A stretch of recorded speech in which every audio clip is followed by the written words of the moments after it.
9 minutes to 8.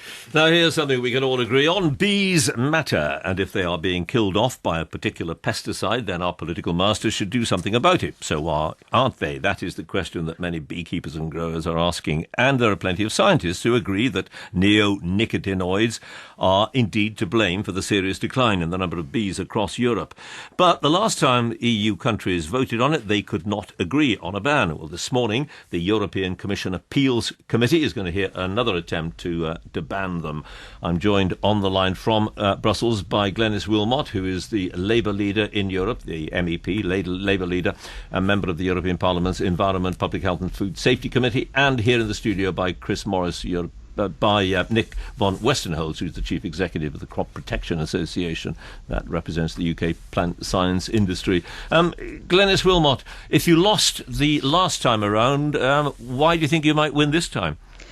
Well, I think we need a qualified majority to win or to lose the argument. But if no decision is made, which looks quite likely, then the Commission can go ahead. And I think that's probably the likely outcome. In other words, the Commission will impose a ban, effectively. Yes.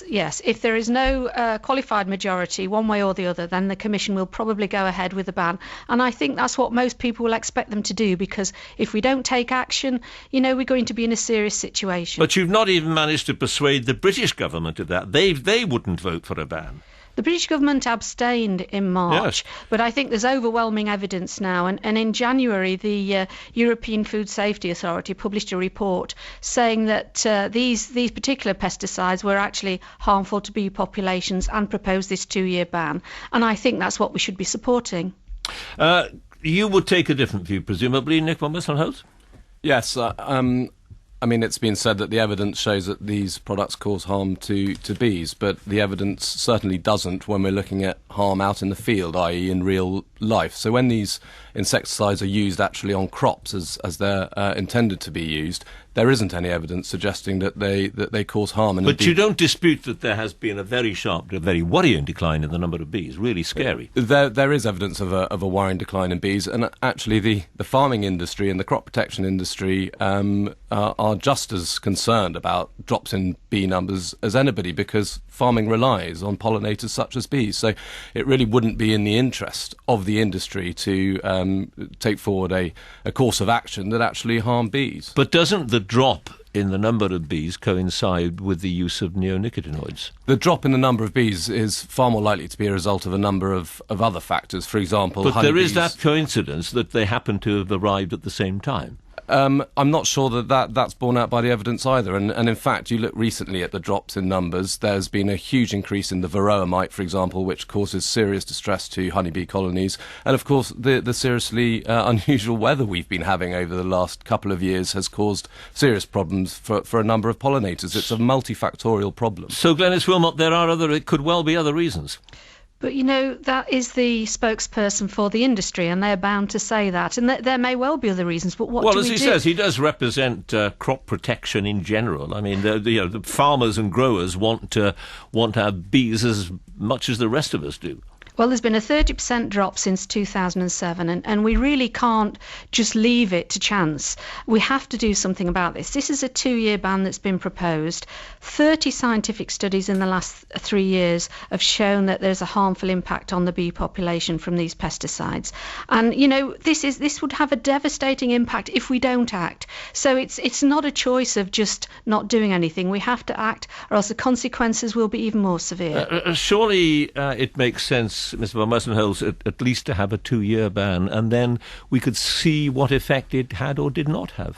Well, the problem is, it's very difficult to see what effect that would have because of all the other factors which impact on bee health. Yeah, but if you had that 2-year ban and at the end of it fewer bees were dying, that would tell you something, wouldn't it? The problem about this is it seems to be an argument that this is playing it safe, and it simply is not playing it safe to remove these products because they are absolutely crucial.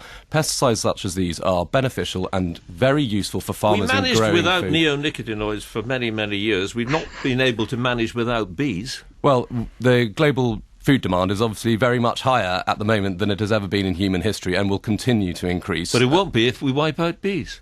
Absolutely. There's no intention to wipe out bees. These the products are not is shown to be damaging bees. But there have been 30 studies, scientific studies, that suggest that they are doing precisely that. The UK government recently published a review of the evidence which showed that there was nothing to show out in the field, in real life, in the environment, that these insecticides impact adversely on bee health. Well, you've got a problem with that one, haven't you, Miss Wilmot? Well, John, that the industry always say that there's no other alternative. Cooperative farms removed neonics on flowering crops in their supply chain in 2009, and they've made it work. So when you say they've made it work, you mean there has been a drastic drop in the number of bee deaths? No, they have. They've been able to grow their crops without using these pesticides. So you can grow. And what's been the effect crops on bees? Well, obviously, the effect on bees, we won't see an effect on bees till we have a total ban, because obviously bees move from one crop to another. So it's very difficult to say that would affect bees. We have to have a total ban across the EU on these pesticides. And, some EU countries already have a ban. So it's not as if farmers can't use other methods. That is ultimately, isn't it? Final quick point, Nick von Westenholz, that ultimately is the point, isn't it? Farmers can manage without this particular neonicotinoid. They did for years. Well, it'll cut away at their ability to produce crops, affordable and safe food at a reasonable price. It'll make it more expensive, and it'll reduce the areas of some certain crops being planted. All right, thanks very much indeed for that. Nick von Westenholz and Glenys Wilmot, who I'm told is in Derby and not in Brussels after all. Much nicer place altogether. Thank you very much, both of you. Controversial. 2 minutes to